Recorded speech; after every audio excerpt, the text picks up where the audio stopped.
বাংলাদেশের বাইরে পৃথিবীর বিভিন্ন প্রান্তে যে যেখান থেকে চ্যানেলে দেখছেন আপনাদের সকলকে সাদর আমন্ত্রণ তৃতীয় মাত্রা দেখবার জন্য। সাম্প্রতিক নানা বিষয় নিয়ে আলোচনার জন্য আমার সঙ্গে স্টুডিওতে রয়েছেন আমার বায় বসা আছেন এটি বেসরকারি বিশ্ববিদ্যালয়ের আইনের শিক্ষক এবং বাংলাদেশ জাতীয়তাবাদী দল বিএনপির নেতা মোশাররফ আহমেদ ঠাকুর এবং আমার ডানে রয়েছেন অর্থনীতির বিশ্লেষক সাংবাদিক লেখক হাসান মামুন। স্বাগত আপনাদের দুজনকে তৃতীয় মাত্রায়। এই প্রশ্ন উঠতে শুরু করেছে এখন যে সরকার আসলে বা বিএনপি যেভাবে রিফর্মসের কথা বলেছে, পরিবর্তনের কথা বলেছে, সেখান থেকে অনেকে মনে করছেন বিএনপি বিচ্যুত হতো, বিশেষ করে বিরোধীরা এই অভিযোগটা আনছেন। সিভিল সোসাইটিও খানিকটা আতঙ্কগ্রস্ত, বিশেষ করে কতগুলো 133টি অধ্যাদেশের মধ্যে, যেমন গতকালই সুপ্রিম কোর্টের সচিবালয় এবং বিচারক নিয়োগের অধ্যাদেশটি বাতিল করা হলো এবং আরও বেশ কিছু ওই যে গুম, খুন, মানবাধিকার সংক্রান্ত, দুর্নীতি দমন কমিশন সংক্রান্ত অধ্যাদেশগুলো, এগুলো জনমনে নানা রকমের প্রশ্ন তুলছে যে বিএনপি তো আসলে তার যে অঙ্গীকার সেই অঙ্গীকার থেকে দূরে সরে গেল কিনা, যাচ্ছে কিনা। আরেকটা হচ্ছে যে একটা ইনক্লুসিভ পলিটিক্স কথা করবার কথা বলে, সবাইকে নিয়ে রাজনীতি করবার কথা বলে, গণতন্ত্রকে শক্তিশালী করবার কথা বলে সেখানে ওই যে সন্ত্রাস দমন আইনের যে অধ্যাদেশ সেই সংক্রান্ত সেটাকে পাশ করে দিয়ে এবং যার মধ্য দিয়ে আওয়ামী লীগের কার্যক্রমে স্থগিত, তার নির্বাচন করবার অধিকার খর্ব করা এবং ভবিষ্যতে একটা নিষিদ্ধকরণের প্রক্রিয়ার মধ্যে বিএনপি যাচ্ছে কিনা, এটা নিয়েও জনমনে নানা রকমের প্রশ্ন আছে যে এটা আসলে কতটা গণতান্ত্রিক আচরণ হচ্ছে। নিঃসন্দেহে আওয়ামী লীগের শাসনামল শেষের দিক, শেষের 36 দিন, এগুলো নিয়ে মানুষের ক্ষোভ আছে, মানুষ তাদের শাস্তি চায়, কিন্তু সেই শাস্তিটা মানে রাজনীতির উপরে গিয়ে পড়ছে কিনা সেটা নিয়ে এখন মানুষের মধ্যে অনেক রকমের প্রশ্ন। সো আমি মিস্টার ঠাকুর আপনাকে দিয়ে শুরু করতে চাই এবং আপনার কাছ থেকে সূচনায় কিছুটা শুনতে চাই। আমার মনে হয় এরপরে মিস্টার হাসান মামুনের বক্তব্যের পরে আপনি আপনার মূল বক্তব্যটা যদি। ধন্যবাদ জিলুর ভাই, আপনার দর্শক শ্রোতা, অপরবিজ্ঞ আলোচক। আপনার আলোচনার বিষয়বস্তু প্রথমে 3টা বিষয় উঠে আসছে। একটা হচ্ছে গুম কমিশন অধ্যাদেশ, তারপর মানবাধিকার কমিশন অধ্যাদেশ, দুর্নীতি দমন কমিশন, দুর্নীতি দমন, আর আওয়ামী লীগের যে সন্ত্রাস দমন আইন নিষিদ্ধকরণ, আরেকটা হচ্ছে ওই যে আপনার সুপ্রিম কোর্টের সচিবালয়। তো দেখুন, সচিবালয় এবং বিচারক নিয়োগের দেখুন, মানে এগুলো তো অনেক মোটা দাগে স্ট্রাকচারাল এবং গণতন্ত্রের ভিত হিসেবে এই প্রতিষ্ঠানগুলো কাজ করে, সেগুলোকে শক্তিশালী করা, সেগুলোকে স্বাধীনতার কালকে খুব আলোচনায় আসছে। একটা হচ্ছে গুম এবং মানবাধিকার, এবং আসিফ নজরুল অনেকের সাথে কথাবার্তা বলেছেন এই 2টা অধ্যাদেশ নিয়ে। তো সেখানে আপনি শুনেছেন কিনা যে আমাদের স্বরাষ্ট্রমন্ত্রী বলেছেন গুম এবং মানবাধিকার কমিশন অধ্যাদেশে এখানে 2টাতে ওভারল্যাপিং আছে। যেমন আমাদের এখানে ধরুন আপনি বলতেছি পেনাল কোড এবং বিশেষ আইনগুলোর মধ্যে অনেক ওভারল্যাপিং আছে। যেমন ধরুন ওষুধ এবং খাদ্যদ্রব্যে ভেজালের কিন্তু পেনাল কোডে আমাদের এখানে কিন্তু দণ্ডাদেশটা যাবজ্জীবন, কিন্তু বিশেষ আইনে গিয়ে এটাকে করা হয়েছে 2 বছর, 1 লাখ টাকা জরিমানা, 50,000 টাকা জরিমানা, এরকম। তো নর্মালি আপনি দেখবেন যে নারী ও শিশু নির্যাতন দমন আইন যেটা, এটাতে কিন্তু পেনাল কোড থেকে অনেক বেশি করা হচ্ছে, কিন্তু বিশেষ আইনে সবসময়ই পেনাল কোড থেকে সবসময় আইনটা শাস্তির মেয়াদ বেশি করা হয়। তো সেখানে গুম এবং মানবাধিকার কমিশনের যে বিষয়টা আছে, এখানে বলা হচ্ছে যে গুম মামলা নিয়ে আপনি আইসিটিতে যেতে পারেন, মানে আমাদের ট্রাইব্যুনালে যেতে পারেন, কিন্তু মানবাধিকারে এখানে যে ইয়েটা করা হচ্ছে, যে তদন্তের ব্যবস্থাটা করা হচ্ছে অত্যন্ত দুর্বল এবং শাস্তির বিষয়টা কম, এবং এই কারণে এটা মানুষের অযথা সময় নষ্ট হবে। তো সেই ক্ষেত্রে এই ওভারল্যাপিংগুলো বাদ দেওয়া, শাস্তিটা সুনিশ্চিত করা, এই জন্য আলাপ আলোচনা প্রয়োজন। এই জন্য স্বরাষ্ট্রমন্ত্রী বলেছেন, দেখছেন যে গুম এবং মানবাধিকার কমিশনটা পুনর্যাচাই এবং এটাকে আরও সমৃদ্ধকরণের প্রয়োজন আছে, এটা একটা। আর আওয়ামী লীগের যে প্রশ্নটা আছে, আমি আওয়ামী লীগের প্রশ্নটা স্বরাষ্ট্রমন্ত্রী নিজেও বলেছেন, মনে করেন 1 বছর আগে, যে উনি তখন স্বরাষ্ট্রমন্ত্রী হন নাই, যে আইনের মাধ্যমে বা অধ্যাদেশের মাধ্যমে বা অর্ডারের মাধ্যমে কোনো রাজনৈতিক দলকে বিলুপ করা যায় না। রাজনৈতিক দলের বেসিক্যালি রাজনৈতিক দলকে বা আদর্শকে দমন করা যায় না, নিঃশেষ করা যায় না। তো এই নিষ্ফল প্রচেষ্টার দরকার কি? আমি এখনও ওই বিষয়টার সাথে একমত। কিন্তু আমি এটাও বলবো যে আওয়ামী লীগের যে বিগত সরকার আওয়ামী লীগকে সন্ত্রাস দমন আইনে যে নিষিদ্ধ করে গেল, এইটা নিয়ে কিন্তু বিএনপি কোনো আন্দোলন করে নাই, আওয়ামী লীগকে নিষিদ্ধ করুন চাইও নাই, দাবি উত্থাপন করে নাই। বরং আমরা বিভিন্ন নেতৃবৃন্দের বিভিন্ন সময় বক্তব্য শুনেছি we are not unhappy, we are not unhappy. না, কোনো রাজনৈতিক দল নিষিদ্ধের পক্ষে না বিএনপি, সে কথাও আমরা বিএনপি মহাসচিবের মুখে শুনেছি। এমনকি বিএনপি চেয়ারম্যান প্রধানমন্ত্রী তারেক রহমানও তিনি বিদেশি সংবাদ মাধ্যমের সঙ্গেও এরকম কথা বলেছেন। আমাদের স্ট্যান্ড কোনো রাজনৈতিক দল নিষিদ্ধ করার পক্ষে না। তো আমি মনে করি আওয়ামী লীগ যে বিষয়টা ডক্টর ইউনূস করে গেছেন, এটাকে নিয়ে আওয়ামী লীগ তো তার দুটা কাজই হতে পারে। একটা হচ্ছে যে তারা আলাপ আলোচনা চালাতে পারে, ওয়ান, ইন্টারনালি চাপও দিতে পারে, এবং আপনি নিশ্চয়ই বিশ্বাস করেন আপনার সাথে আলোচনা করাটাও তো একটা চাপ। গভর্নমেন্ট এবং রাজনৈতিক নেতৃবৃন্দের সাথে আওয়ামী লীগের লোকজনের যে কথাবার্তা হয় না তা তো না। আওয়ামী লীগের অনেক লোকজনই যে আমাদের সামাজিক পরিসরে যে যোগাযোগ নাই তা তো না। তো এই বিষয়ে কিন্তু তারা কোনো যোগাযোগও করে না, তারা কোনো কথাবার্তা বলে না। এবং সবচেয়ে বড় যে সমস্যাটা হচ্ছে আওয়ামী লীগের কোনো নীতিগত নৈতিক যে তারা যে একটি খারাপ কাজ করেছেন, এই 1400 লোক মারা, বা আমি 800 লোকই মনে করলাম, 834 জন, এই 834 জন লোকের মৃত্যু বা হত্যা খুনের মধ্য দিয়ে যে একটা বিপর্যয়ের মুখোমুখি হয়েছে আওয়ামী লীগ, এই জন্য কিন্তু তাদের কোনো অনুতাপ নাই, এটা খেয়াল করবেন আপনি।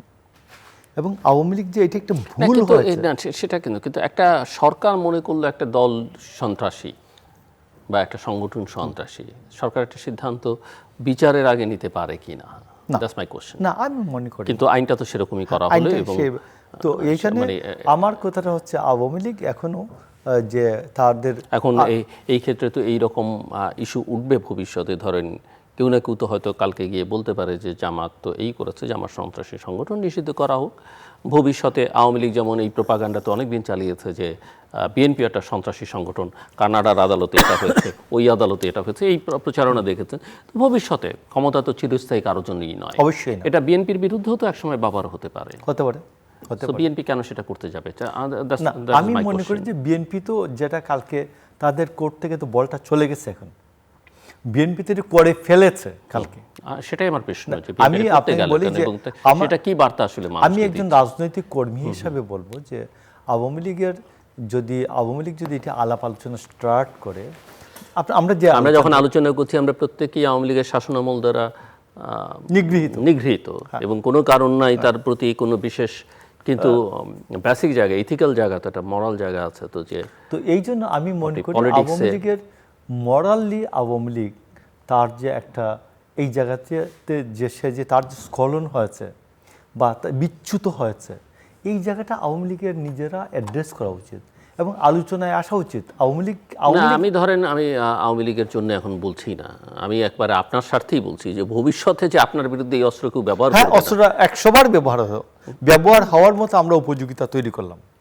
ওকে, আরেকটা হচ্ছে যে সুপ্রিম কোর্টের এই যে সচিবালয় এবং বিচারক নিয়োগ সংক্রান্ত, এটা যখন হলো former chief justice Syed Refaat Ahmed এবং আইন মন্ত্রণালয়ের নিঃসন্দেহে সবাই কিন্তু খুব প্রশংসা করেছেন যে এটা বেশ ভালো কাজ হয়েছে। কিন্তু এটা আপনি গত পরশুদিন দেখেছেন কিনা যে শুরু হওয়ার আগেই সিন্ডিকেটের কবলে সুপ্রিম কোর্ট সচিবালয়, দেখছেন আপনি? বেশ খবর, একটা পত্রিকার নিউজ, এটা সামাজিক যোগাযোগ মাধ্যমে খুব শেয়ার হচ্ছিল। আপনাকে আমি আমার নিজের একটা অভিজ্ঞতার কথা বলি। 2015 সালে আপনার এখানে শো করলাম, আর একটা দুইটা শোয়ের পরেই প্রথম অ্যারেস্ট হলাম। এরশায় উঠাউঠি কয়েকটা মামলা খেলাম, মামলার পরে হাইকোর্ট থেকে জামিনও পেলাম। জামিন পাওয়ার পরে তো এখন জামিনের যে কাগজটা নামার পরে এটা ইয়াতে দেয়, কি নাম যে আমাদের সিএমএম কোর্টে, আপনি অ্যাসিস্ট্যান্ট রেজিস্ট্রার, সব নিচতলা অ্যাসিস্ট্যান্ট রেজিস্ট্রার অফিস, ওখানে ৩,০০০ টাকা না দিলে একটা প্রভিশন আছে যে করতে হয়, সিএমএম কোর্টে একজনকে বেইল করে তারা ফোন করে বলতে হয় যে বেইল হয়েছে। যত কাগজ দেন সুপ্রিম কোর্টের কাগজ তারা বিশ্বাস করে না, গ্রহণযোগ্য না। জাজের সই করা কাগজ সব কিছু আছে, বাট তারপরে আপনাকে রিকল দিবে না, রিকল বলে আর কি, যে সিএমএম কোর্ট যে তার বিরুদ্ধে থেকে গ্রেফতারি পরোয়ানাটা উড্র হলো। সেইটার জন্য একজন ফোন করেন এবং ফোন করতে ৩,০০০ টাকা লাগে। তো এই যে আমি আপনার বলছি যে বিষয়টা, যে আমাদের বিচারাঙ্গন যে কী পরিমাণ কুলসিত এবং দূষিত, আমি আপনাকে বলছি যে বিচার বিভাগের স্বাধীনতা দরকার, বিচার বিভাগের সার্বভৌমত্ব দরকার নাই। কিন্তু এই জায়গাটাকে কতগুলো জায়গা সুপ্রিম কোর্টের যে বিচারকরা, প্রধান বিচারপতি, চিফ জাস্টিস, তারা কি জানেন না মনে করেন? এটি জানেন না, নিশ্চয়ই জানেন। তাদের নলেজে যে নাই তা তো না। কিন্তু তাদেরকে আপনি সেটা দিচ্ছেন না, আপনি নিজেও তো সেটা ঠিক করতে পারছেন না। না, তো বেঞ্চ অফিসাররা যেটা বলছেন যে নির্বাহী বিভাগকে সেটা সেই যে দুর্বলতা সমস্যার কথা বলছেন সেটা তারা ঠিক করে দিবে বা দিতে পারছে। আমি বলছি যে এইটা একটা পথ বের করা উচিত, যে উভয় পক্ষ বসে, বিচার বিভাগ এবং নির্বাহী বিভাগ, যে আপনার হাতে যে এইটা যে ছেড়ে দিব, এই জায়গায় একটা টেলিফোনের জন্য যদি ৩,০০০ টাকা লাগে, মানে হয়ে গেছে, বিচারপতির আদেশ হয়ে গেছে, আপনার আদেশ নেমে আসছে বিচারপতি সই হয়ে, আপনি নকল ডেলিভারি পেয়ে গেছেন, আপনি সিএমএম কোর্টে জমা দিয়েছেন, তারপরে বেল বন্ড নিচ্ছে না কেন? যে ওইখান থেকে একটা ফোন আসছে, ইভেন বিচারক আপনি টাকা না দিলে ফোন করবেন। অভ্যুত্থানের পরে দেখলাম আমরা বিচারকদের তাড়িয়ে দেওয়া হলো মপ তৈরি করে, কিন্তু নিয়োগ যেভাবে দেওয়া হলো সেটাও তো কাম্য নয়, মানে কোনোটাই কাম্য নয়। তাড়িয়ে দেওয়াটা কাম্য নয়, এবং নিয়োগ যেটা হচ্ছে সেটাও তো প্রশ্নমুক্ত নয়, যথেষ্ট প্রশ্নবিদ্ধ। তো এই জন্য আমি মনে করি যে যেহেতু সময় আছে, এখনো সময় আছে, এবং পার্লামেন্ট তো আর এই 30 ডেজই শেষ হয়ে যাচ্ছে না, তো এটা লাস্ট সেশন এমন না যে এই এখন তো আবার ধরেন এই ভালো কাজগুলো হয়তো আপনি বলবেন যে আমরা তো অঙ্গীকার করেছি আমরা করব, আপনি কি ৫ম বছরের মাথায় করলেন? আবার আমার মনে হয় না ৫ম বছরের মাথায় করলে মানুষ আমাদেরকে ক্ষমা করবে। আমরা ৩১ দফা আছে, আমাদের নির্বাচনী ইস্তেহার আছে, নির্বাচনী ইস্তেহার এবং আপনার ৩১ দফা, এগুলিকে গুনে গুনে কাজ দ্রুত করা দরকার, এবং দ্রুত করে মানুষকে সুফল দিয়ে তারপরে মানুষের দরবারে যাওয়া দরকার যে আমরা এই কাজগুলি কিন্তু করেছি। Thank you mister Hasan Mamun. Zillur ভাই, আমরা তো জানি পার্লামেন্টে কি হচ্ছে। ১৩৩টা অধ্যাদেশ ছিল, তো এর মধ্যে ২০টা অধ্যাদেশ উত্থাপনই করা হবে না এবং কার্যত এগুলো বাতিল হয়ে যাবে। তো যাই হোক, ৯৮টা অধ্যাদেশ অবিকৃতভাবে তোলা হয়েছে এবং এগুলো আইনে পরিণত হচ্ছে। তারপরেও কিন্তু বিএনপি সমালোচিত। কারণটা হচ্ছে যে সংখ্যার বিচারে অনেক অধ্যাদেশ পাশ হলেও এবং কম অধ্যাদেশ আটকে গেলেও যে অধ্যাদেশগুলো আটকে যাচ্ছে সেগুলো কিন্তু বেশি আলোচিত। এবং একটা সংবাদপত্র শিরোনাম করেছিল মাঝে, এটা আলোচিত হয়েছে, সেটা হলো যে ক্ষমতা বাড়ানোর অধ্যাদেশগুলো পাশ হচ্ছে না, এবং মানে ক্ষমতা বাড়ানোর অধ্যাদেশগুলো পাশ হচ্ছে কিন্তু জবাবদিহির অধ্যাদেশগুলো আটকে যাচ্ছে। তো বিএনপি যেহেতু দেশ পরিচালনা করছে এবং গণ অভ্যুত্থানের পরে একটা বিশেষ পরিস্থিতি, একটা প্রত্যাশার চাপের মধ্যেও সরকার আছে, তো এই দিকে অবশ্যই নীতি নির্ধারকদের আমার মনে হয় যে নজর রাখতে হবে। যে অধ্যাদেশগুলো মানে কার্যত বাতিল হয়ে যাচ্ছে সেগুলো পরে বিএনপি তার মতো করে তুলবে, এরকম প্রত্যাশা বা এরকম অঙ্গীকার আছে বলা হচ্ছে। তো সেইগুলো তারা, আপনি বললেন যে মানে মেয়াদের শেষ সময়ে না করে কিনা, এই প্রত্যাশা, এই প্রশ্ন আছে। এখন আমরা করব বলে বলে ঝুলিয়ে রাখা, এটা বিলম্ব করা অবশ্যই উচিত হবে না। বিএনপি অবশ্যই তার দৃষ্টিভঙ্গি থেকে বিল আনবে, সেটা সব মানে ট্রেজারি বেঞ্চই করে থাকে। তো তখন এগুলো নিয়ে নতুন করে আলোচনা করা যাবে যে তাদের দৃষ্টিভঙ্গিটা আসলে কি। এখন মানে সন্দেহ ও বিশ্বাস থেকে আসলে আলোচনাটা হচ্ছে। এই যে বলা হচ্ছে যে বিএনপি তো আওয়ামী লীগ হয়ে যাচ্ছে, মানে এই সমালোচনা চলতেই থাকবে। যারা সমালোচনা করছে তাদেরকে গালমন্দ করে লাভ নাই, কারণ তারা তো অভিজ্ঞতা নিরিখেই কথাগুলো বলছে। আমরা তো গণ অভ্যুত্থান এই প্রথম দেখলাম না, আগেও হয়েছে গণ অভ্যুত্থান। বিএনপির একজন বোধহয় এমপি বলেছেন যে 3টা ট্রফি তাদের হাতে। তো 90-এর গণ অভ্যুত্থানের কথাও বলেছেন, 71 এবং 71-এর কথা বলেছেন। জি, তো ঠিক আছে, 71-এ বিএনপি ছিল না, পরে গঠিত হয়েছে, কিন্তু বিএনপির প্রতিষ্ঠাতা তো 71-এ একটা বড় ভূমিকা রেখেছেন। এখন তাদের কাছে প্রত্যাশা থাকবে যে যেহেতু বিএনপি নিজেও গণ অভ্যুত্থানের দল, গণ অভ্যুত্থানে অংশ নিয়েছে এবং তাদের কর্মী সমর্থক বেশি নিহত হয়েছে, আর বিএনপির নিজেরও অঙ্গীকার ছিল সংস্কারের 31 দফা, যখন সংস্কারের বিষয়টা আলোচিত ছিল না।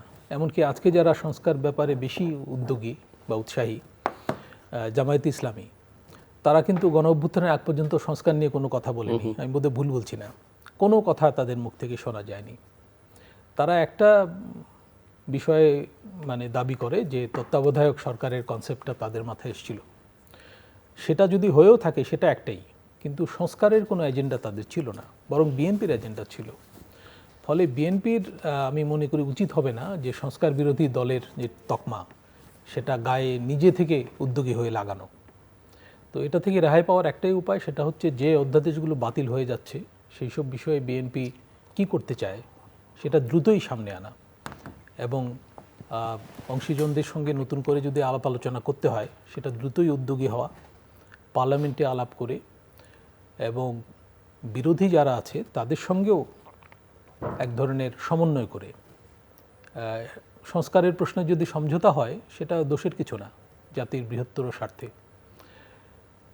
তো জামায়াতে ইসলামীকে অভিযুক্ত করে লাভ নাই যে তোমরা আগে তো সংস্কারের কথা বলোনি, এখন কেন বলছো, আমাদেরকে বিপদে ফেলার জন্য বলছো। সেটা যদি পলিটিক্যাল ট্যাকটিক্স হয় হতে পারে। বলা হচ্ছে যে এনসিপিকে সঙ্গে রাখার জন্য জামায়াত সংস্কারে উদ্যোগী হয়েছে, এটা একটা রাজনৈতিক কৌশল। একজন সেদিন বলছিলেন, বোধহয় রাষ্ট্র সংস্কার আন্দোলনের আমাদের হাসনাত কায়ুম ভাই একটা শোতে বলছিলেন যে সংস্কার আলোচনায় জামায়াতকে কনসিস্টেন্ট দেখি নাই, কখনো আলোচনা ফেলে রাজপথে চলে গেছে। তারা তো আন্দোলনেও ছিলেন অন্তর্বর্তী আমলে, এবং তারা অনেক প্রশ্নেই সোচ্চার ছিলেন যেগুলোতে তারা পরে স্টিক করেননি। যেমন স্থানীয় সরকার নির্বাচন ছাড়া জাতীয় নির্বাচন হতে দেওয়া যাবে না, হতে দেওয়া যাবে না, এইসব পিআর ছাড়া, জি জি পিআর আগে সিদ্ধান্ত হতে হবে, তাহলে গণভোট আগে, নির্বাচন পরে, আলাদা করে হতে হবে। তো তারা কিন্তু কোথাও স্টিক করেননি। এমনকি জুলাই সনদ স্বাক্ষরের বিষয়েও তারা রাজনৈতিক মিত্রকে ফেলে রেখে তারা কিন্তু স্বাক্ষর করে ফেলেছিলেন। রাজনৈতিক মিত্র এনসিপি তো নির্বাচনের পরে একটা স্টেজে এসে স্বাক্ষর করেছে। যাই হোক, সেগুলো টেকনিক্যাল ইস্যুস। আমার মনে হয় যে সংস্কারের বিষয়টা যেহেতু অনেক পুরনো, এমনকি যে অধ্যাদেশগুলো বাতিল হয়েছে এগুলো যেহেতু মৌলিক বিষয়, রাষ্ট্র সংস্কারের সঙ্গে গভীরভাবে সম্পৃক্ত, আপনি বলছিলেন যেমন বিচার বিভাগ সংস্কার, বিচারক নিয়োগ, এগুলো গুরুত্বপূর্ণ ইস্যু, অনেক আগে থেকে আলোচিত হচ্ছে। এমনকি বিচার বিভাগকে তত্ত্বাবধায়ক ব্যবস্থার সঙ্গে সম্পৃক্ত রাখা উচিত কি উচিত না, এই বিষয়টাও নিষ্পত্তি হতে হবে, কারণ এতে তো বিচার বিভাগ বিতর্কিত হচ্ছে এবং তত্ত্বাবধায়ক ব্যবস্থাও বিতর্কিত হয়েছে। আর উচ্চকক্ষের ব্যাপারে একটা জাতীয় প্রত্যাশা ছিল বিএনপিরও, তো সেটা নিয়ে বিএনপির একটা অবস্থান আছে যে কিসের ভিত্তিতে, ভোটের ভিত্তিতে নাকি আসনের ভিত্তিতে। তো আমার ব্যক্তিগত মত যে এটা ভোটের ভিত্তিতেই হওয়া উচিত, আসনের ভিত্তিতে হলে এটা নারী আসনের মতো হয়ে যায় এবং এতে খরচ বাড়বে কিন্তু এর কোনো গুরুত্ব বাড়বে না, চেকস অ্যান্ড ব্যালেন্সেস যদি হয় এর উদ্দেশ্য, সেটা নিশ্চিত হবে না। আর মানবাধিকার কমিশন নিয়ে কিন্তু খুব আলোচনা হচ্ছে। আমি আজকে একটা ইন্টারভিউ পড়ছিলাম ওই দুদক সংস্কার কমিশনের যিনি প্রধান, তিনি বলছেন যে আইনের দিক থেকে এটা সি গ্রেডের মানে কমিশন, তো এটাকে তো এ গ্রেডে উন্নীত করা দরকার। তো সেই প্রচেষ্টা বিএনপি নেবে কিনা এটা দেখতে হবে। মানবাধিকার কমিশন যদি বিশেষ করে নিরাপত্তা বাহিনী, পুলিশ, এদের দুর্নীতি বা ক্ষমতার অপব্যবহার নিয়ন্ত্রণে যদি তদন্ত করতে না পারে নিজেরা উদ্যোগী হয়ে, যদি সরকারের অনুমতি লাগে এবং দুদকেও যদি মনে নিয়োজিত থাকে, তাহলে তো এটা দুর্নীতি সহায়ক সংস্থা হয়ে যাবে, এটা দুর্নীতি বিরোধী সংস্থা থাকবে না। তো এই অভিজ্ঞতাগুলো আমাদের যেহেতু মানে দীর্ঘদিনের আছে, বেগম জিয়া, তারেক রহমান নিজেও কিন্তু বিচার বিভাগ এবং দুদকের অপব্যবহারের শিকার। সুতরাং বিএনপি যদি এখান থেকে সরে যায় তাহলে এটা শুধু বিশ্বাসঘাতকতা হবে না, এটা এটা জাতীয় প্রত্যাশার বিপরীতে যাওয়া হবে। এবং সবচেয়ে বড় কথা হচ্ছে যে এগুলো করে আসলে শেষ পর্যন্ত লাভ হয় না, লাভ হয় যেমন আওয়ামী লীগের কোনো প্রমাণ লাভই হয়েছে, হয়নি। জি। সংবিধানে অনেক অপরিবর্তনীয় বিষয় ঢুকিয়েও তারা আসলে তো কোনো কিছুরই শেষ রক্ষা করতে পারেনি মিস্টার ঠাকুর। ধন্যবাদ আপনাকে। আওয়ামী লীগ যেগুলি 15th অ্যামেন্ডমেন্টের মাধ্যমে করলো, 4-এর কো, তারপর 7-এর কো, 7-এর খ, যে 7-এর খ হচ্ছে কেউ যদি এগুলো পরিবর্তনের উদ্যোগ নেয় তাহলে সর্বোচ্চ দণ্ডযোগ্য অপরাধ হবে। তারপর 7-এর কো হচ্ছে যাই এইগুলো করে এগুলো কোনো লাভ হয় না। এবং আমাকে আইনগুলো করার সময় মনে রাখতে হবে যে আমিও বিরোধী দলে আছি, আমিও কয়েকদিন পরে বিরোধী দলে যাব, এই কথাটা মাথায় রেখে যে আইনটা হবে ওই আইনটা ঠিক হবে। আর আমি সর্বক্ষণের জন্য, সারা জীবনের জন্য আমি ক্ষমতায় আছে এটা মনে রেখে যখনই আইনটা হবে তখনই আইনটা ভুল হবে, এটা হচ্ছে স্বাভাবিক কথা। তো এই জন্য আমি আপনার বলতেছি যে দুর্নীতি দরদি কমিশন বা দুর্নীতি দরদি কমিশন কেউ বলতেন আর কি, দুর্নীতি দরদি কমিশন। তো আমার মনে হয় দুর্নীতি দমন কমিশনকে সঠিকভাবে বিএনপি যেহেতু এটা স্টার্ট করেছিল, কিন্তু প্রথমেই বিএনপির এটার অপব্যবহার শিকার হয়েছে। আপনি মনে করে দেখুন 2007-এ এটা শিকার হয়েছে। তো আমি মনে করি যে এখন যে কাজগুলি করছেন না, যে জবাবদিহিতার জন্য যে যে অধ্যাদেশ বা যে আইনগুলি জরুরি দরকার সরকারের, এগুলি করে ফেলতে হবে। এবং অনেকে মনে করছেন, আমি আপনাকে বলি যে জামায়াতে ইসলামেরা অনেকেই এমনি বাইরে বলে, আবার ভিতরে আবার বলে যে আওয়ামী লীগ আমাদেরকে যা করছে, আওয়ামী লীগকে ঠেকানোর জন্য তো কিছু হাতে রাখা দরকার। তো না, এগুলি দরকার নাই। আওয়ামী লীগকে ঠেকানোর জন্য জনগণ যথেষ্ট, এটা বিশ্বাস করতে হবে। আমার একটা কথা। আরেকটা বিষয় হচ্ছে যে বিএনপি অপপ্রচারের শিকার হচ্ছে সব বিষয়ে, বিভিন্ন বিষয়ে। যেমন ধরুন এই যে বিএনপি সংস্কার বিরোধী, বিএনপি সংস্কার বিরোধী এই বিষয়টা, যখন কেউ সংস্কারের কথা চিন্তা করে নাই তখন বিএনপি সংস্কারটা ইন্ট্রোডিউস করেছে। মানে আইডিয়াটা, প্রস্তাবনাগুলো সামনে নিয়ে আসছে, এখন ইমপ্লিমেন্ট করছে কিনা সেটা হলো দেখার। এখন ইমপ্লিমেন্ট করার দায়িত্বটা তাকে নিতে হবে, যেহেতু তারা গভর্নমেন্টের সামনে আসছে। আরেকটা হচ্ছে যে জুলাই সনদ বিএনপি বাস্তবায়ন করতে চায় না। আপনি দেখুন যে জুলাই সনদ এবং জুলাই সনদ ও সংবিধান সংস্কার বাস্তবায়ন আদেশ দুটো আলাদা জিনিস, একবারই দুটো আলাদা জিনিস। জুলাই সনদটা হচ্ছে নিজেদের মধ্যে আলাপ আলোচনা, ঐক্য প্রক্রিয়া, এটার মধ্য দিয়ে জুলাই সনদ তৈরি হয়েছে। আর জুলাই অধ্যাদেশটা যেটা, আদেশটা যেটা জুলাই আদেশ সনদ ও সংবিধান সংস্কার বাস্তবায়ন আদেশ, এইটা হচ্ছে সংশয়, সন্দেহ, অবিশ্বাস থেকে। দুটার উৎপত্তি, শানে নজুল আলাদা। একটা হচ্ছে ঐক্যমতের ফসল বা ঐক্যমতের কাছাকাছি যাওয়ার ফসল, আরেকটা হচ্ছে সন্দেহ, অবিশ্বাস, যে এটা বাস্তবায়ন করবে না। তো বিএনপি এখনও যেটা বলছে যে এইটা আমি অক্ষর অক্ষরে পালন করব। আমি অক্ষর অক্ষরে পালন করার দরকার নাই, লাইনে লাইনে পালন করলেই হলো, লাইনে লাইনে পালন করলেই তো খুশি মানুষ।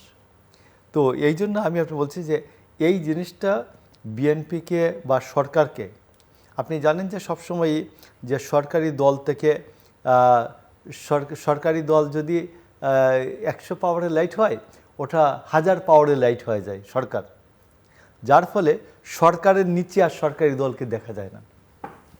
এই অবস্থা থেকে বিএনপিকে বেরোতে হবে এবং এই অপপ্রচার রোধে যে বিএনপির দলীয় যে কার্যক্রমকে জোরদার করা, যারা কথা বলতে পারেন তাদের সাথে আলোচনা শেয়ার করা, এবং এটা কিন্তু অনেক ক্ষেত্রে বন্ধ হয়ে যায় গভর্নমেন্টে যাওয়ার পরে। সরকারে যারা কর্তৃত্বে থাকেন, এরা সরকারের পক্ষে খুব বলতে পারেন না সঙ্গত কারণে, আর যারা বলেন এদের সাথে এই বিষয়গুলো শেয়ার হয় না। এই যে জটিলতাটা, এটাকে আমার মনে হয় অতিক্রম করা দরকার এবং দলের পক্ষে এই যে অপপ্রচার যে হচ্ছে সরকারের বিরুদ্ধে, ফাইনালি দল এটার ভাগিদার হবে দল। সরকার যখন থাকবে না তখন কি দলই আসবেন, এই সব সরকারি কর্তৃত্বটাই তো দলে হিসাব বসবেন এই নিয়ে দুর্ভাগ্যটা নিয়ে দলে ফেরত আসবেন। তো এই জন্য আমি মনে করি যে দলের নেতৃবৃন্দের সাথে এগুলো আলাপ আলোচনা শেয়ার করা দরকার এবং এই অপপ্রচারকে রোধ করার জন্য কাজকর্ম জোরদার করা দরকার। মিস্টার হাসান মামুন, যদি এখানে কিছু কন্টিনিউ করবার জন্য আপনি বলতে চান বলতে পারেন, কিন্তু আমি একই সঙ্গে যেহেতু অর্থনীতি আপনার বিষয় এবং গোটা বিশ্বই একটা ক্রাইসিসের মধ্য দিয়ে যাচ্ছে এবং বাংলাদেশ তো একটা ধ্বংসস্তূপের মধ্য থেকে এই নতুন সরকার যাত্রা শুরু করেছে, কিন্তু মানুষ আসলে কতদিন এটা বুঝতে চাইবে বা ওই একই বক্তব্য কতদিন শোনার ধৈর্য থাকবে। সো এই জায়গায় আপনি ইকোনমিক গভর্নেন্সের ক্ষেত্রে বা তার যে পারফরমেন্স বা ডেলিভার করা বা কি পয়েন্টসগুলোতে যাদেরকে বসানো হচ্ছে সেই লিডারশিপ সম্পর্কে আপনার জন্য কোনো অবজারভেশন থাকে? জি জিল্লুর ভাই, ঠাকুর ভাইয়ের মানে বক্তব্যের সূত্র ধরে আমি শুধু একটা কথাই বলতে চাই যে সরকারের মানে উচিত হবে শুধু রাজনৈতিক সংস্কারের বিষয়াবলী না, অর্থনৈতিক সংস্কারে কিন্তু উদ্যোগী হয়নি অন্তর্বর্তী সরকার। অর্থনৈতিক সংস্কার কমিশন করেনি এবং যেসব ব্যাপারে যায়নি, যেমন শিক্ষা কমিশন করেনি, তারপর কিছু কমিশন করেও সেগুলো অবহেলিত ফেলে রেখেছিল, যেমন নারী কমিশনের বিরুদ্ধেই তো এক পর্যায়ে সরকারের যারা মিত্র রাজনৈতিক শক্তি তারা অবস্থান নিয়েছিল, বড় জমায়েত করে গালিগালাজপূর্ণ ভাষণ করেছিল আর কি। তারপর হচ্ছে যে যেসব বিষয়ে ইনভেস্টিগেশন হয়নি, যেমন মাজারে হামলা, প্রায় শখানেক মাজারে হামলা হয়েছে 1.5 বছরে, এগুলো ইনভেস্টিগেট করেই কিন্তু দায় দায়িত্ব নির্ধারণ করতে হবে। এবং যেসব মব ভায়োলেন্স হয়েছে, হত্যাকাণ্ড হয়েছে, সেগুলো নিরপেক্ষভাবে ইনভেস্টিগেট করা প্রয়োজন। মানে আওয়ামী লীগ ঠেকানোর নাম করে যারা মব করেছে তাদেরকে প্রিভিলেজ দেয়া বা তাদেরকে ছাড় দেওয়া, এটা উচিত হবে না, আমি এটা বিশেষভাবে বলতে চাই। আর আপনি যে প্রসঙ্গটা তুললেন অর্থনীতি ব্যবস্থাপনা, নতুন সরকার তো দায়িত্ব গ্রহণ করেই একটা সংকটে পড়েছে। বিশেষ করে সংকটটা এসছে বাইরে থেকে, আমরা জানি ইরান যুদ্ধের ফলে এখানে জ্বালানি পণ্য নিয়ে সংকট দেখা দিয়েছে এবং এই সংকটটা এখনও আছে। যদিও একটা যুদ্ধবিরতি হয়েছে 2 সপ্তাহের, কিন্তু এটা মনে হয় যে শুরুতে আবার হোঁচট খেয়েছে। বিশেষ করে লেবাননে কালকে আমরা যখন অনুষ্ঠান করছি তো সেই অনুযায়ী গতকাল যে হামলা হয়েছে ভয়াবহ, মানে স্মরণকালের ভয়াবহতম হামলা, 250-র বেশি মানুষ মেরে ফেলা হয়েছে, অল্প সময়ের মধ্যে অসংখ্য বোমা হামলা চালানো হয়েছে। তো এবং গাজাতেও সাংবাদিক হত্যার ঘটনা ঘটেছে। ইসরায়েল কিন্তু যুদ্ধবিরতি মানছে না এবং ইসরায়েল এই প্রক্রিয়ার মধ্যে নাই দৃশ্যত। ইসলামাবাদে যে বৈঠক ডাকা হয়েছে শান্তি আলোচনা, সেখানে ইসরায়েল কিন্তু আমন্ত্রিত না বা ইসরায়েল আসছে না। ইসরায়েল বলছেও যে আমরা লেবাননকে এর অন্তর্ভুক্ত করব না, কিন্তু লেবানন তো এর পার্ট। অফকোর্স জি, ইরানে যত লোক মারা গেছে যুদ্ধে হামলায়, লেবাননে তার প্রায় অর্ধেক লোক মারা গেছে। তা আমরা জানি লেবাননে ঘটনা কি, হিজবুল্লাহ আছে ওখানে, ইরান সমর্থিত মিলিশিয়া, তাদের সঙ্গে দীর্ঘদিনের বিরোধ ইসরায়েলের। ইসরায়েল কিন্তু লেবাননের একাংশ দখল করে নেওয়ার প্রক্রিয়াতেও আছে। তো যাই হোক, মনে হয় না যে যুদ্ধবিরতিটা খুব কার্যকর হবে। আর ইরান বোধহয় একটা এসপার করতে চায়। ইরান যেসব শর্ত দিয়েছে 10 দফা, সেগুলো আমেরিকার পক্ষে মেনে নেওয়া খুবই কঠিন, এর অর্ধেকও মেনে নেওয়া বোধহয় কঠিন। তো আর হরমুজ নিয়ে তো সংকট রয়েই গেছে, হরমুজে কি হবে আমরা জানি না। ইরান চাচ্ছে ওখানে টোল আদায় করতে, মানে একটা রাজস্ব ব্যবস্থা কায়েম করতে, ওখানে সার্বভৌম ক্ষমতা দাবি করছে। তো এর ফলে জাহাজ ভাড়া এবং পরিবহন ব্যয় বেড়ে যেতে পারে দুনিয়া জুড়ে এবং এটা একটা স্থায়ী বিষয়ে পরিণত হতে পারে। যাই হোক, তারপরও যদি যুদ্ধটা বন্ধ হয় আমাদের জন্য খুবই ভালো হয়, কারণ আমরা তো মানে জ্বালানি তেল নির্ভর, 95% ক্ষেত্রে আমাদের জ্বালানি তেল আনতে হয় এবং আমরা ক্রুড অয়েল যদি আনতে না পারি হরমুজ দিয়ে, তাহলে আমাদের ইস্টার্ন রিফাইনারিও চালু রাখতে পারি না। এটা চালু রাখতে না পারলে আমাদের মানে পেট্রোল এবং অকটেনের সংকট তীব্র হবে। আজকে একটা ভালো খবর আছে যে 2টা জাহাজ এসছে, একটা হচ্ছে ফার্নেস অয়েল নিয়ে এবং আরেকটা হচ্ছে অকটেন নিয়ে। তো আমরা ফিলিং স্টেশনে যে সংকটটা দেখি, লম্বা লাইন, এটা কিন্তু মেইনলি অকটেনকে ঘিরে। অকটেনের চাহিদা বেড়েছে কারণ ইঞ্জিন ভালো রাখার জন্য পেট্রোলের বদলে অকটেন ব্যবহার করে। তো এখন আবার পাশাপাশি দেখা যাচ্ছে যে কনভার্সন বেড়ে গেছে, ওই যে সিএনজি এবং ইয়েতে, যাই হোক, সিএনজি কনভার্সন বেড়ে গেছে। তো অনেকের মধ্যে আতঙ্ক যে এটা একটা স্থায়ী সংকট হবে। তো এই অবস্থায় সরকারকে অতিরিক্ত দামে জ্বালানি আনতে হচ্ছে এবং এটা সরকারের উপর একটা ব্যয়ের চাপ বাড়াচ্ছে। ভর্তুকি অনেক বেড়ে যাচ্ছে, যে ভর্তুকি দেওয়া হয়েছিল সেগুলো শেষ হয়ে গেছে, নতুন করে ভর্তুকি দিতে হবে। সরকারকে মানে বাইরে থেকে, দাতা সংস্থার কাছ থেকে অতিরিক্ত সহায়তা নিতে হতে পারে, সে চেষ্টাও চলছে। $2 থেকে $3 বিলিয়ন সরকার চেষ্টা করছে রিজার্ভে হাত না দিতে, কারণ রিজার্ভ তো শুধু জ্বালানির জন্য না, রিজার্ভ তো আমদানি ব্যয় মেটানোর জন্য, এবং আমাদের অনেক কিছু আমদানি করতে হয়, এমনকি চাল বাদে সব খাদ্যশস্য আমদানি করতে হয়। আমাদের এখানে কিন্তু মানে ভোজ্য তেলের সংকটও দেখা দিয়েছে। ভোজ্য তেল কোম্পানিগুলো তারা বলছে যে তাদের পোষাচ্ছে না, দাম বাড়ানোর চাপ দিচ্ছে তারা।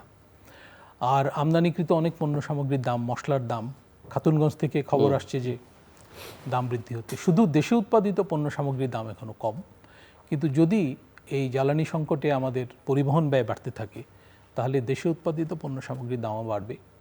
আরেকটা হলো যে গরম শুরু হয়ে গেছে, এই যে উষ্ণতম মাস কিন্তু এটা এপ্রিল মে গরম বাড়তে থাকবে।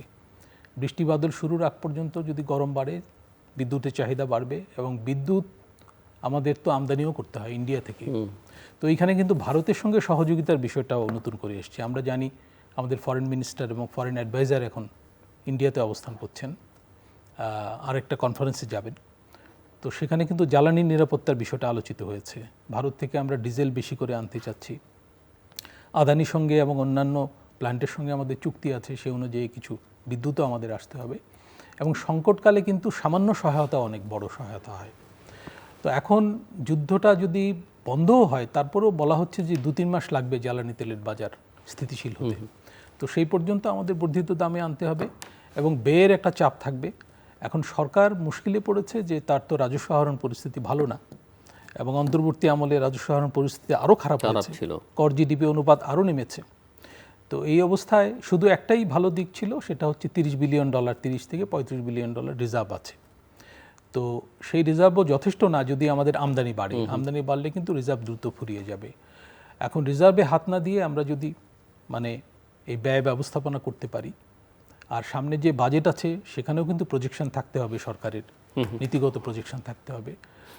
আজকে খবর আছে যে বিশ্বব্যাংক একটা প্রতিবেদন দিয়েছে, তারা বলেছে যে চলতি অর্থ বছরে প্রবৃদ্ধি অনেক কমে যাবে, 4-এর নিচে। এর মধ্যে দ্বিতীয় প্রান্তে প্রবৃদ্ধির খবর এসছে, সেখানে দেখা যাচ্ছে শিল্পে প্রবৃদ্ধি সবচেয়ে কম, কৃষিতে কিছু ভালো, আর হচ্ছে সেবা খাতে কিছুটা ভালো। তো এই প্রবৃদ্ধি নিয়ে, এই কর্মসংস্থান নিয়ে আমরা কিন্তু বেশি দূর আগাতে পারবো না, এবং মূল্যস্ফীতির চাপও বাড়তে পারে জ্বালানি সংকটের কারণে। এর মধ্যে আমি খালি একটা জিনিসে জোর দেব, এই অনুষ্ঠান যেহেতু পপুলার নীতি নির্ধারকদের কাছে, সেটা হচ্ছে যে সরকার যে অবৈধ উচ্ছেদ অভিযান চালাচ্ছে শহরে এবং মহাসড়কের পাশে, এটা আইনের দিক থেকে ঠিক আছে, কিন্তু অর্থনৈতিক বিবেচনা এটা এই মুহূর্তে বোধহয় ঠিক না। কারণ আমরা তো একটা মূল্যস্ফীতির চাপ এবং কর্মসংস্থানহীনতার মধ্যে আমরা আছি, এবং দরিদ্র জনগোষ্ঠীর অবস্থা কিন্তু এর ফলে আরও খারাপ হয়ে যাবে। আমাদের ইকোনমি কিন্তু অনেকখানি ইনফর্মাল, এটা মাথায় রেখে আমার মনে হয় যে এই ধরনের সংস্কারে পদক্ষেপ। এবং এখানে এই যে বিনিয়োগ, প্রবৃদ্ধি, কর্মসংস্থান একটার সঙ্গে তো ইন্টারলিঙ্কড, এবং এখানে যেই অঙ্গীকার যে 1 কোটি কর্মসংস্থান করবেন আপনারা, তো সেটা 18 মাসে, তো 1 কোটি লোকের কর্মসংস্থান আপনি এই প্রবৃদ্ধি, এই বিনিয়োগ দিয়ে কিভাবে হবে? না, এখানে মামুন ভাইয়ের কোথায় আছে যে ধরুন একটা সাধারণ থিওরি হলো মূল্যস্ফীতি, মুদ্রাস্ফীতি এবং বেকারত্ব, এই তিনটা যদি কোনো ইকোনমিতে থাকে তাহলে ধরা হয় যে এই ইকোনমিটা অসুস্থ, রোগাগ্রস্ত আর কি একটা ইকোনমি। তো এই আমরা বিগত সময়ে মূল্যস্ফীতি পেয়েছি, মুদ্রাস্ফীতি পেয়েছি, বেকারত্বও পেয়েছি উত্তরাধিকার সূত্রে। এবং আওয়ামী লীগের সময়েও একবারেতে খুব ভালো ছিল তা না। আপনার মনে আছে যে অর্থনীতিবিদ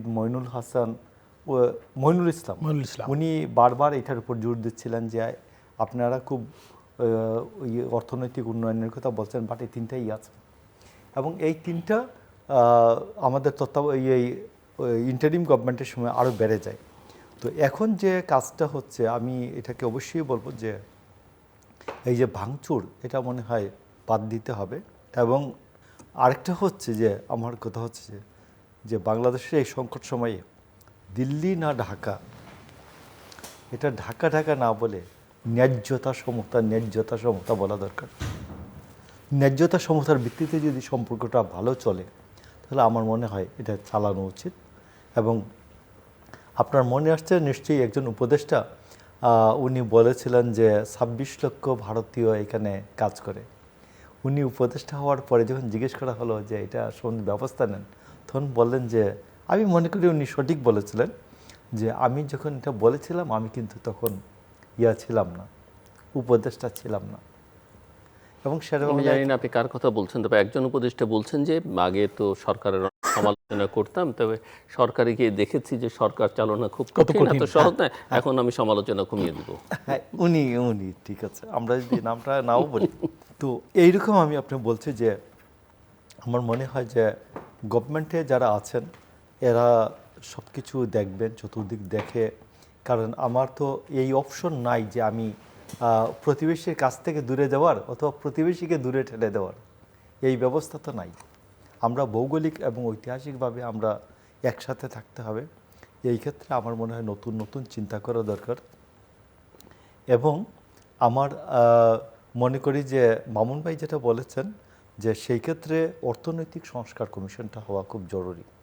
এই সরকার এটা নেওয়া উচিত এবং অর্থনীতি যারা ডিল করতে পারেন এদেরকে বিষয়ে সংশ্লিষ্ট করা উচিত। এবং এর সাথে একটা শিক্ষা কমিশনও আমি মনে করি, শিক্ষা কমিশন, শিক্ষার যে সমস্যাগুলি এগুলি আলোচিত হচ্ছে না, চিহ্নিত হচ্ছে না। এবং শিক্ষামন্ত্রী কথা বলে তুপের মুখে পড়তে যাচ্ছেন আমি দেখলাম।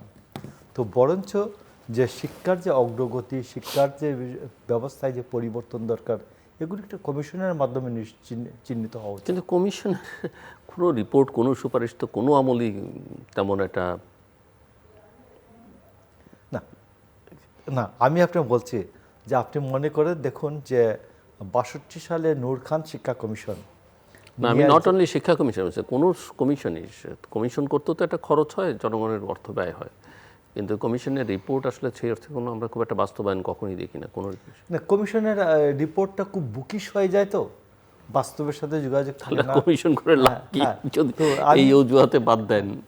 আচ্ছা, তো এই জন্য আমি মনে করি যে এইটা একটা আরেকটা বিষয়ে আলোচনা হতে পারে, হয়ে গেছে। এই জন্য আমি বলছি প্রাসঙ্গিক এইবার যে বলা হচ্ছে যে জুলাই যোদ্ধা সুরক্ষা আইন অধ্যাদেশ যেটা হলো, আপনি ঠিক আছে, জুলাই যোদ্ধাদের তো অবশ্যই আমরা সুরক্ষা তাহলে দেব। তো এখন প্রথমে একটা তালিকা করতে হবে যে জুলাই যোদ্ধা কারা। হ্যাঁ, এটা একটা সংজ্ঞা নির্ধারণ করতে হবে।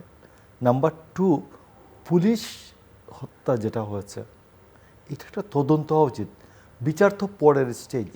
এবং 5ই অগাস্টের পরে যেটা হয়েছে, হ্যাঁ, সরকারের পতনের পরে কিছু পুলিশ আছে, মূল লক্ষ্য অর্জিত হওয়ার পরে যেগুলো হয়েছে সেগুলোর দায়কে নেবে। অন্তত সরকার দায়িত্ব গ্রহণের পরে, একটা সরকার থাকাকালে কিন্তু যে কোনো ঘটনার বিচার হওয়া উচিত। আপনি ধরুন একজন পুলিশ বাসার থেকে বেরিয়েছেন, তিনি হাইওয়ে পুলিশে চাকরি করেন, তিনি নিরস্ত্র, হাতে কিছুই নাই, তিনি বাসা থেকে বেরিয়েছেন, তিনি বাসার সামনে তাকে পিটিয়ে হত্যা করা হচ্ছে, এটার বিচার হবে না? জি, তার পরিবার এই বিচার পেতে পারে না? একজন মহিলা পুলিশ কনস্টেবল, ইভেন অস্ত্রগুলো যে লুট হয়েছে বিভিন্ন থানা থেকে, তারপরে অস্ত্রগুলো যে লুট হয়েছে, সশস্ত্র সংগ্রামের যারা হুমকি দিলেন, এদের সাথে আলোচনা করা উচিত। মিনিমাম আপনি ইন্টারগেশন না করেন, আলোচনা করেন যে ভাই আপনারা যে সশস্ত্র সংগ্রাম করার কথা ছিল এই অস্ত্রগুলো দিয়ে দেন। অন্তত এইটুকু তো করা যায়, এইটুকু তো করা যেতেই পারে। পার্লামেন্টে রেখেও করা যেতে পারে, পার্লামেন্টের বাইরেও করা যেতে পারে। বাট এই আলোচনাটা শুরু করা উচিত যে অস্ত্রগুলো সশস্ত্র সংগ্রামের যে কথা ছিল এই অস্ত্রগুলো দিয়ে দেন। শাহজাহান মামুন। জি, হ্যাঁ, ওই আমি বলছিলাম যে সরকার গঠনের পর অন্তত যেসব অপঘটনা ঘটেছে অন্তর্বর্তী সরকার, সেগুলোর তদন্ত হওয়া উচিত। আমি মাজারে হামলার কথা বলছিলাম। সংখ্যালঘু এবং ক্ষমতাহীন জনগোষ্ঠীর ওপর কিন্তু নজিরবিহীন চাপ সৃষ্টি করা হয়েছিল, বাউলদের উপর যা হয়েছে নজিরবিহীন, আমাদের সমাজে এগুলো ছিল না। এবং একটা সহনশীলতার সংস্কৃতি ছিল, সেটা কিন্তু বিপন্ন হয়েছিল। আর রাজনৈতিক প্রতিপক্ষের বিরুদ্ধেও মানে ঢালাওভাবে ব্যবস্থা নেওয়া হয়েছে, মামলা মোকদ্দমা থেকে নিয়ে আদালত পর্যন্ত। আদালতে যে আচরণ হয়েছে এগুলো সবই কিন্তু ইনভেস্টিগেশন অন্তত হওয়া উচিত। আজকে ফেসবুকে দেখছিলাম আমার সরাসরি শিক্ষক আবুল বারকাতের ছবি। খারাপ লেগেছে, উনি একজন খুবই ভালো শিক্ষক, আমাদের পলিটিক্যাল ইকোনমি পড়াতেন। যাই হোক, তার যদি বিরুদ্ধে অভিযোগ থাকে আমি মানে সেটার দোহাই মানে করব না, শিক্ষক বলে বিচার অবশ্যই হতে পারে। কিন্তু একটা ফেসবুক পোস্টে দেখলাম ওই বিভাগেরই একজন শিক্ষক, উনি লিখেছেন যে অন্য সবাই জামিন পেয়ে গেছে, তাকে জামিন দেওয়া হয়নি। তো একই মামলা, হ্যাঁ, একই মামলায় অনেকে পলাতক, আর যারা অন্যরা জামিন পেয়ে গেছে তাকে জামিন দেওয়া হয়নি।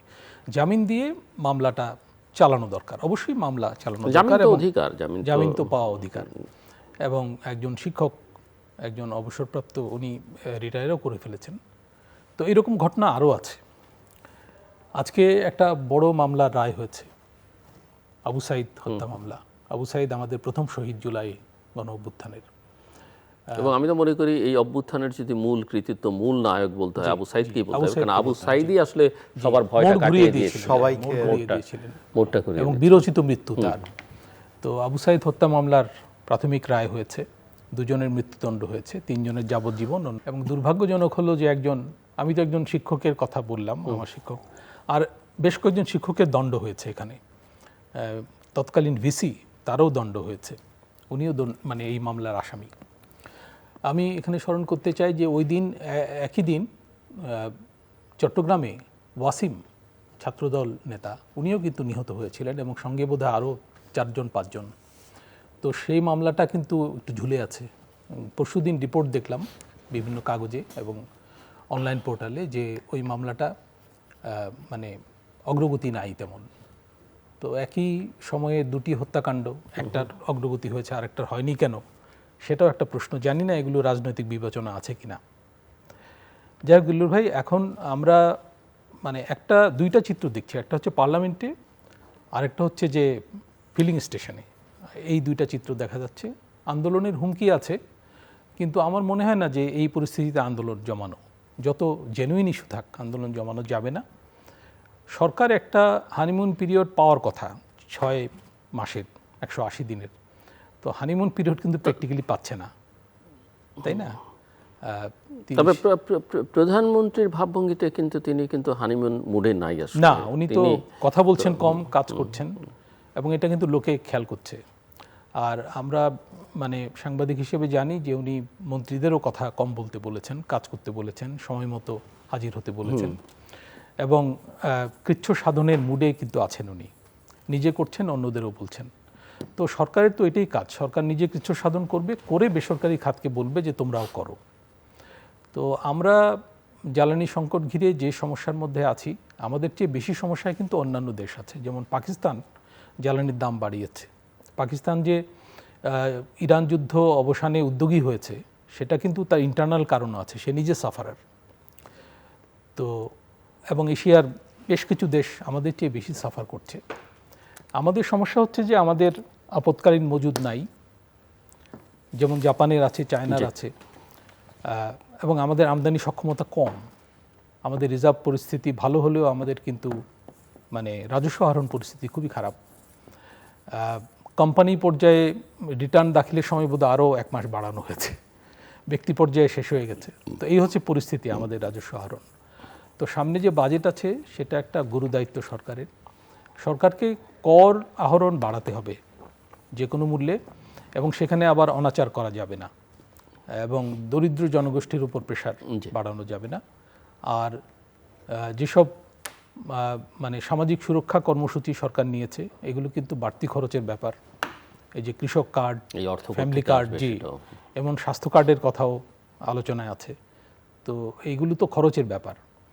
তো এই খরচ কোত্থেকে হবে, এটা একটা বড় চিন্তার বিষয়। অঙ্গীকার একটু বুঝে শুনে করা ভালো, এবং এর বাস্তবায়নের জন্য রাজনৈতিক বিবেচনা কম প্রাধান্য পায়, বা একেবারেই প্রাধান্য না পায়, আর বিতরণ ব্যবস্থার যে সংকট আমাদের আছে সেটা যেন আমাদের উদ্দেশ্যকে খর্ব করে না দেয়। সেদিকে মিস্টার ঠাকুর, আমরা শেষের দিকে। জি। না, আমার মনে হয় যে ডক্টর আকবর আলী খানের একটা কথা আলোচনা করা যেতে পারে।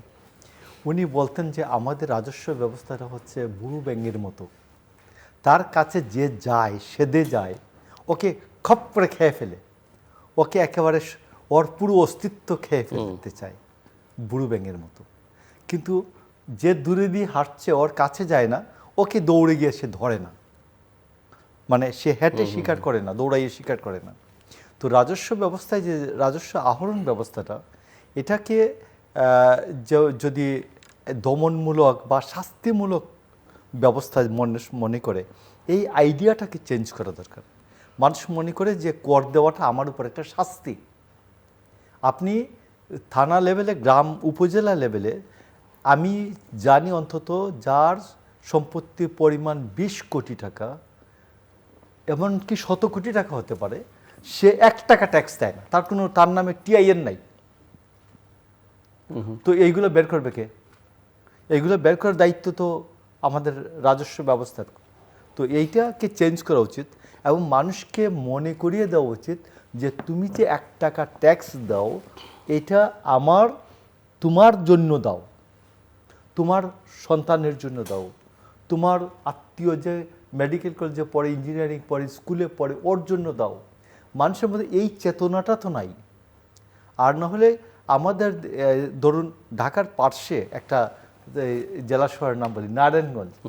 নারায়ণগঞ্জের মানুষ যে পরিমাণ গুন্ডা ফিস দেয়, পাড়ায় পাড়ায় গুন্ডা ফিস দেয়, ঠিক এই পরিমাণ টাকা দিয়ে তারা একটা বিশাল বাহিনীর কমিউনিটি পুলিশ পালন করতে পারে। আমি এই আইডিয়াটা চেঞ্জ করতে বলব, 1 নম্বর। 2 নম্বর হচ্ছে যে আরেকটা আপনার এই পপুলার অনুষ্ঠানের মধ্য দিয়ে আমি মনে করি যে আন্তর্জাতিক অপরাধ ট্রাইব্যুনালে ডক্টর ইউনূসের আমলে যে মামলাগুলি এক একটা থানায়, আমি এইবার বাড়িতে ছিলাম, আমার আম্মা মারা গেলেন তো 23 তারিখে, তারপরে আমি 5-6 দিন বাড়িতে ছিলাম, অনেক লোকজনের সাথে দেখা হচ্ছে। ওরা এই যে থানায় এই যে আন্দোলন পরবর্তী যে অভ্যুত্থান পরবর্তী যে মামলা হলো, এই মামলায় আসামি না, এই মামলার পুলিশের প্ররোচনা দানকারী হিসাবে আসামি না, বাট সে আইসিটি মামলার আসামি। শত শত 150-200-300 লোক আইসিটি মামলার আসামি। এরা কেউ জানে না, কোনো পার্টির লোকজন জানে না, সরকারি দল জানে না, বিরোধী দল জানে না, অন্যান্য কোনো স্থানীয় কর্তৃপক্ষ জানে না। কিভাবে হলো? কোন ভূতের থেকে এরা এই আইসিটির তদন্তকারী কর্মকর্তারা এদের নাম নিয়ে গেছে, বলছে হ্যাঁ আমাকে একটা লোক ফোন করছিল এরকম এরকম, দেখা করেন, আমি তো দেখা করিনি। এদের নাম আমার মনে হয় যেগুলি এইরকম অলিক এবং অস্বাভাবিক ভুতুরে মামলা আইসিটিতে আছে, এইগুলি পুনরায় তদন্ত করা উচিত এবং স্পেসিফিক যে লোকগুলি অপরাধের সাথে জড়িত বা আন্তর্জাতিক অপরাধের মতো অপরাধ করেছিল বলে একেবারে প্রতীয়মান হয়, এই লোকগুলি ছাড়া বাকি লোকগুলিকে ছেড়ে দেওয়া উচিত আমি মনে করি। কারণ এতে বিচার বিভাগ এর মামলা দীর্ঘায়িত হবে, প্রলম্বিত হবে এবং বিচারটা ফাইনালি হবে না। তো এই জন্য আমার আজকে শেষ আমার ফাইনালি রিমার্কসটা হচ্ছে, আমরা যেন মানুষের উপর ন্যায্যতা সমতা বিধানে আমরা যেন কোনো কার্পণ্য না করি। আমি মনে করি, আমি আবার বলবো যে বারবার আমাদের যারা কমভাগ্যবান মানুষ আছে এদের জন্য আমাদের অর্থনীতিতে আরও বেশি কর্মসূচি নেওয়া উচিত। এবং আমি মনে করি সবশেষে পুলিশকে গড়ে তোলার জন্য, স্বাধীন দেশের উপযোগী একটা পুলিশ গড়ে তোলার জন্য সরকারকে উদ্যোগ নিতে হবে। ধন্যবাদ। দর্শক, অনুষ্ঠানের শেষ প্রান্তে আমরা সামাজিক যোগাযোগ মাধ্যম ফেসবুক, এক্স এবং ইউটিউবে তৃতীয় মাত্রা লাইভ স্ট্রিম হচ্ছে, আপনারা দেখতে পারেন। টেলিভিশন পর্দায় দেখতে না পারলে যে কোনো সময় যে কোনো স্থান থেকে ইউটিউবে তৃতীয় মাত্রা চ্যানেলটি সাবস্ক্রাইব করে এই পর্ব বা পুরনো পর্বগুলো আপনারা দেখতে পারেন। মিস্টার হাসান মামুন এবং মিস্টার মোশাররফ আহমেদ ঠাকুর, অসংখ্য ধন্যবাদ এই আলোচনা অংশ নেবার জন্য। দর্শক, আমরা নানা বিষয় নিয়ে কথা বলছিলাম। মিস্টার হাসান মামুন নানা প্রসঙ্গ তুলছিলেন, মিস্টার ঠাকুর নিজেও কিছুটা আত্মসমালোচনা করেছেন, নিজেদের জন্য কিছু সতর্ক বার্তা উচ্চারণ করেছেন। আলোচনার মধ্যে উঠে এসেছে মানুষের নজর এখন দুটো দিকে, একটা হচ্ছে সংসদ ভবনে সংসদ কক্ষে, আরেকটা হচ্ছে ফিলিং স্টেশনে। আমার এক অতিথি বলছিলেন সংসদ কক্ষে যা আছে সেটা নিয়ে সরকার সম্পর্কে মানুষের মধ্যে কিছুটা সংশয় তৈরি হচ্ছে। ফিলিং স্টেশনে যেটা হচ্ছে সেটার দায় সরকারের হয়তো না, কিন্তু মানুষ আতঙ্কিত। তার সে যদি এই ব্যবস্থাপনা ঠিকঠাকভাবে না করতে পারে বিপদটা আরও বাড়তে পারে, এবং এর সঙ্গে সংশ্লিষ্ট আরও অনেক বিষয় আছে, সেগুলো নিয়ে ওনারা কথা বলেছেন। আমরা চাইব যে সরকার, নিঃসন্দেহে মানুষ সব কিছুর দায় যে তার না সেটা মানুষও বোঝে, কিন্তু অবশ্য প্রতিদিনের কার্যক্রমও দেখবে, প্রতিটা পদক্ষেপ সে বিচার করতে চাইবে। এবং সবচেয়ে বড় কথা, বাংলাদেশ যে জায়গায় সবচেয়ে বেশি ভুক্তভোগী, যে প্রতিটা বিষয়কে এমনভাবে রাজনীতিকরণ, দলীয়করণ করা হয়, সেটা যদি মানুষ এই শুরুর দিকে দেখতে পায় তাহলে মানুষ আসলে খুব একটা আশাবাদী হবে না। আমাদের সঙ্গে থাকবার জন্য অসংখ্য ধন্যবাদ। আপনাদের সবার জন্য শুভকামনা।